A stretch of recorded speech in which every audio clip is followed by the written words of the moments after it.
In this example, two elevation offsets will be used to match the elevation grade of the building pad to the entrance walkway. An elevation offset is created from non-closed CAD geometry, like lines, arcs, polylines, and feature lines.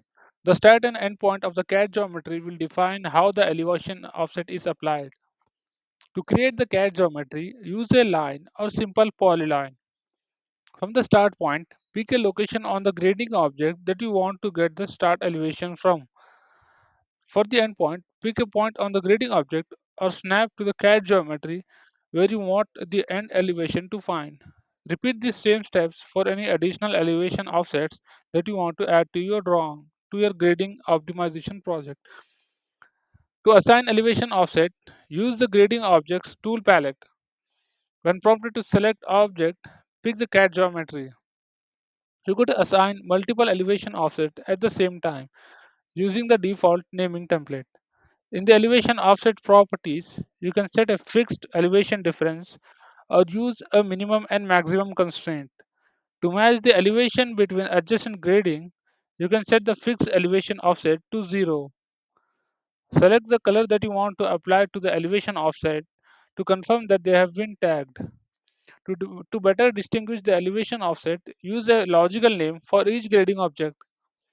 The new grading objects will appear in the grading object browser.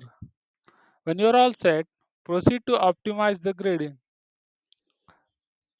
To see the impact of elevation offsets, first perform an optimization without the elevation offsets. You can do this by making them inactive in the grading object browser. Additionally, you can turn off other grading objects that you don't want to include in the optimization. When you're all set, click Optimize.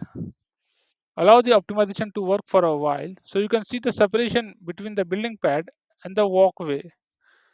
The separation between the building pad and walkway is what the elevation offset is intended to remove.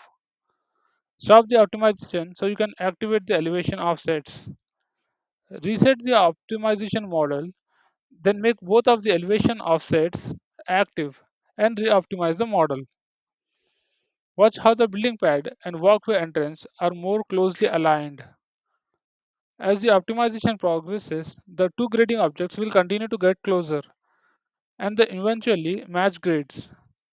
Elevation offset can sometimes conflict with other constraints if you are not careful.